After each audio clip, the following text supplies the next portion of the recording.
everyone, welcome to our channel of GI Judicials।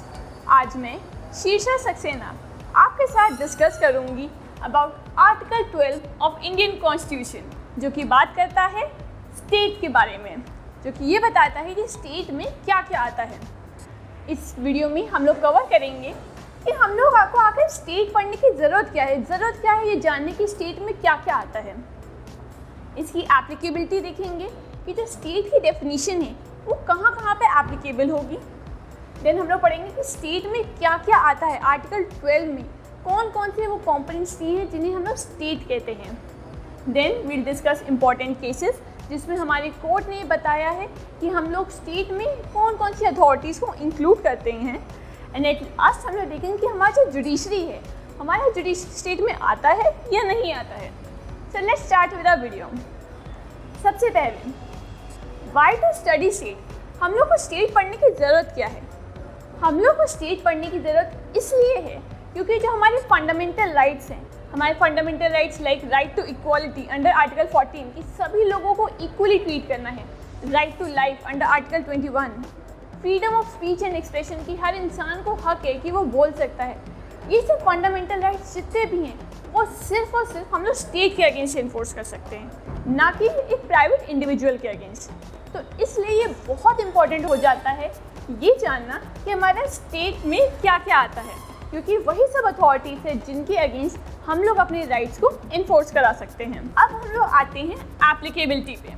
तो हम लोग को ये जानना भी ज़रूरी है कि जो हम लोग स्टेट की डेफिनेशन पढ़ने वाले हैं इसमें ये एप्लीकेबल कहाँ होगी। तो जो हम लोग स्टेट की डेफिनेशन पढ़ने वाले हैं आर्टिकल 12 में, वो एप्लीकेबल है on part 3 that is fundamental rights and part 4 that is directive principle of state policy. तो हम लोग को पता चल गया स्टेट क्यों पढ़ना है। हम लोग को स्टेट इसलिए पढ़ना है क्योंकि हमारे फंडामेंटल राइट्स सिर्फ और सिर्फ स्टेट के अगेंस्ट एनफोर्सेबल है, ना कि प्राइवेट इंडिविजुअल के अगेंस्ट।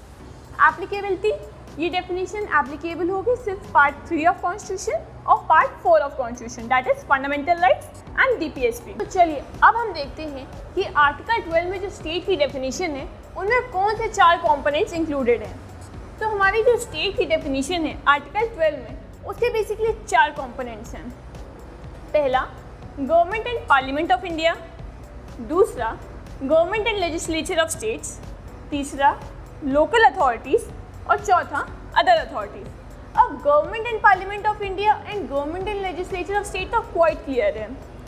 लोकल अथॉरिटीज़ के लिए हम लोग जो है जनरल क्लॉसेस एक्ट देखेंगे एंड देन हम लोग देखेंगे कि अदर अथॉरिटी जो सबसे एम्बिगुअस टर्म है उसका क्या मतलब है।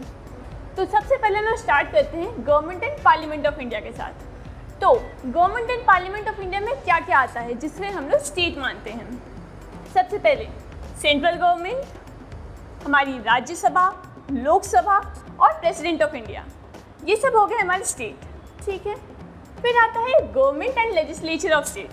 Government and legislature of state के अंदर आता है state government of any state, state legislative assembly, state legislative council and governor of state. तो ये सब तो हमें क्वाइट क्लियर है कि ये सब हमारे स्टेट में आते हैं अंडर दीज हेड्स। फिर तीसरी हमारी लोकल अथॉरिटी। लोकल अथॉरिटी क्या है उसको पढ़ने के लिए हम लोग जाएंगे जनरल क्लॉसेस एक्ट में। तो लोकल अथॉरिटी को डिफाइन किया गया है under section 3 clause 31 of general clauses act. ये क्या कहता है कि लोकल अथॉरिटी में क्या क्या आएगा। लोकल अथॉरिटी में हमारा आएगा म्यूनिसिपल कमेटी, डिस्ट्रिक्ट बोर्ड और बॉडी ऑफ कमिश्नर। ठीक है, तो ये सब तो क्लियर हो गया। अब अदर अथॉरिटीज़ में क्या क्या आता है। अदर अथॉरिटीज़ सबसे एम्बिगुअस टर्म है क्योंकि ना तो ये कॉन्स्टिट्यूशन में डिफाइन किया गया है, ना ही ये जनरल क्लॉसेस एक्ट में डिफाइन किया है, ना ही ये किसी और स्टैट्यूट में डिफाइन किया गया है। तो हमारी जो जुडिशरी है उसने बहुत सारे केसेस में हम लोग को ये बताने की कोशिश की है कि अदर अथॉरिटीज़ में कौन कौन सी अथॉरिटीज़ आएंगी जिनको हम लोग स्टेट मानेंगे। तो चलिए अब हम लोग देखते हैं कि अदर अथॉरिटीज़ में क्या क्या आता है। इसको डील करने के लिए हम लोग देखेंगे बहुत सारे केसेस जिसमें ये बताया गया है कि अदर अथॉरिटीज़ में कौन कौन सी अथॉरिटीज़ इंक्लूड होती हैं। So let's start. सबसे पहले हम लोग देखेंगे case of university of Madras versus Shantabai. तो university of Madras versus Shantabai में ये कहा था कि अदर अथॉरिटीज़ में वही सब अथॉरिटीज़ आएंगी जो कि है ऑफ लाइक नेचर, यानी कि वो अथॉरिटीज़ आएंगी जो कि एजुडेम जेनरिस है। पर उज्जम भाई वर्सेस स्टेट ऑफ यूपी में इस व्यू को नकारा गया था और ये कहा गया था कि जितनी भी अथॉरिटीज मेंशन्ड हैं आर्टिकल 12 में, उनमें कोई भी कॉमन जीनियस नहीं रन कर रहा है, वो लोग सब लाइक नेचर की नहीं है। इसलिए हम लोग अदर अथॉरिटीज़ को भी वो सब इंक्लूड नहीं कर सकते जो सिर्फ और सिर्फ लाइक नेचर के हैं। तो उज्जम भाई वर्सेस स्टेट ऑफ यूपी में ये कह दिया गया था कि इनमें एजुडेम जेनरिस का प्रिंसिपल अप्लाई नहीं होगा। अब हमारा एक और इम्पॉर्टेंट केस आता है जो है electricity board of Rajasthan versus Mohanlal. इसमें जो है हमारे कोर्ट ने ये कहा था कि कौन सी अथॉरिटीज़ को हम लोग मानेंगे कि वो स्टेट हैं। तो हमारे कोर्ट ने बताया कि वो सब अथॉरिटी जो या तो कॉन्स्टिट्यूशन से क्रिएट हुई हैं या फिर किसी और स्टैट्यूट से क्रिएट हुई हैं, वो सब अथॉरिटीज़ को हम लोग स्टेट मानेंगे अंडर आर्टिकल 12। तो ये 3 केस क्लियर हुए। University of Madras versus Shantabai में कहा कि एजुडेम जेनरिस का प्रिंसिपल अप्लाई होगा। उज्जम भाई वर्सेस स्टेट ऑफ यूपी में कहा कि कोई कॉमन जीनियस नहीं है, वो लाइक नेचर की नहीं है जो अथॉरिटीज़ मेंशन्ड है, इसलिए एजुडेम जेनरिस का प्रिंसिपल अप्लाई नहीं होगा। Electricity board of Rajasthan versus Mohanlal में ये कहा गया कि वो सारी अथॉरिटीज़ जो कि कॉन्स्टिट्यूशन से क्रिएट हुई हैं या किसी और स्टैट्यूट से क्रिएट हुई हैं, उन सब को हम लोग अदर अथॉरिटी से मानेंगे और वो सब स्टेट की डेफिनेशन में फॉल करेंगी। फिर हमारा केस आता है सुखदेव सिंह वर्सेस भगत राम का। तो सुखदेव सिंह वर्सेस भगत राम में 2 क्राइटेरिया ले डाउन किए गए जिसमें ये बताया गया कि आखिर स्टेट में क्या क्या आएगा। तो सुखदेव सिंह वर्सेस भगत राम के केस में कोर्ट ने ये कहा कि अगर जो अथॉरिटी है उसके जो फंक्शंस हैं वो पब्लिक इम्पोर्टेंस के हैं और दूसरा वो क्लोजली रिलेटेड है टू गवर्नमेंट फंक्शंस। तो पहला तो जो उसके फंक्शंस है वो हमारे पब्लिक इंपॉर्टेंस के फंक्शन कर रही है और दूसरा उसके जो फंक्शंस है वो क्लोजली रिलेटेड है टू गवर्नमेंट फंक्शन। अगर ये दोनों कंडीशन सेटिस्फाई हो रही हैं तो वो अथॉरिटी मानी जाएगी कि वो अदर अथॉरिटीज़ में आती है एंड वो स्टेट मानी जाएगी अंडर आर्टिकल 12। अब इसके बाद हम लोग आते हैं बहुत ही इंपॉर्टेंट केस पे जो कि है RD. Shetty versus international airport authority of India. ये केस बहुत इंपॉर्टेंट है क्योंकि इस केस से 5 टेस्ट लेट डाउन किए गए थे ये बताने के लिए, ये जानने के लिए कि जो हमारे आर्टिकल 12 की डेफिनेशन है अदर अथॉरिटीज़ जिसमें मेंशन्ड है, उन अदर अथॉरिटीज़ में हम लोग कौन कौन सी अथॉरिटीज़ को स्टेट मानेंगे। तो 5 टेस्ट क्या हैं? वो 5 टेस्ट हैं। पहला तो फाइनेंशियल रिसोर्सेज।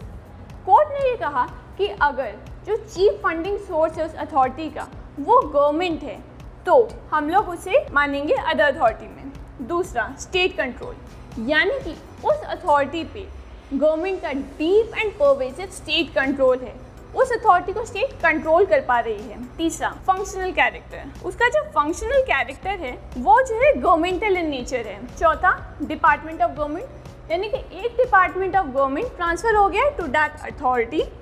और पांचवा मोनोपोली स्टेटस, यानी कि वो अथॉरिटी मोनोपोली स्टेटस एंजॉय करती है जो कि उसे मिला है गवर्नमेंट की तरफ से।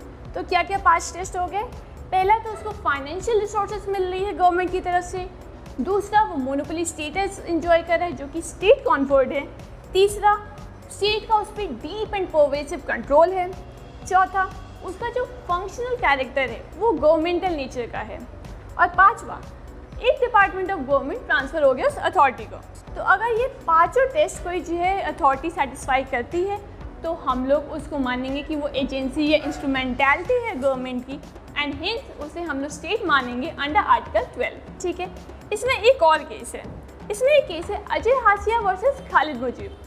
अजय हाशिया वर्सेस खालिद मुजीब में ये क्वेश्चन आया था कि अगर कोई सोसाइटी जो कि रजिस्टर्ड है अंडर सोसाइटीज रजिस्ट्रेशन एक्ट तो क्या हम लोग उसे स्टेट मानेंगे। तो अजय हाशिया वर्सेस खालिद मुजीब में ये कहा गया कि हाँ, अगर कोई भी सोसाइटी रजिस्टर्ड है अंडर सोसाइटीज रजिस्ट्रेशन एक्ट तो वो फॉल करेगी under the definition of state in article 12। तो अब हम लोग डील करेंगे कि हमारा जो जुडिशरी है वो स्टेट की डेफिनेशन में फॉल करेगा या नहीं करेगा। तो इस बात को आंसर करने के लिए हम लोग देखेंगे एक the case Riju Prasad Sharma versus state of Assam, जिसमें 2015 में सुप्रीम कोर्ट ने बताया था कि हमारा जुडिशरी स्टेट की डेफिनेशन में फॉल करेगा या नहीं करेगा। तो सुप्रीम कोर्ट ने ये बताया कि जब हमारा जुडिशरी अपनी जुडिशियल कैपेसिटी में वर्क कर रहा होता है तब हम लोग उसे स्टेट नहीं मानेंगे, तब वो स्टेट की डेफिनेशन में फॉल नहीं करेगा। बट जब हमारा जुडिशरी अपनी एडमिनिस्ट्रेटिव कैपेसिटी में काम कर रहा होता है तब हम लोग उसे स्टेट मानेंगे और वो फॉल करेगा under the definition of state in article 12। तो हम लोग समझिए, तो इसका मतलब है हमारा जुडिशरी स्टेट में इंक्लूडेड तो है, पर सिर्फ तब जब वो अपनी एडमिनिस्ट्रेटिव कैपेसिटी में वर्क कर रहा हो, और उसी कंडीशन में हम लोग उसके अगेंस्ट रिट जुरिस्डिक्शन भी फाइल कर सकते हैं।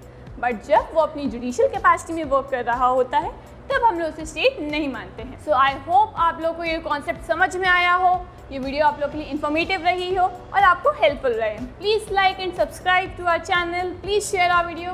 Thank you.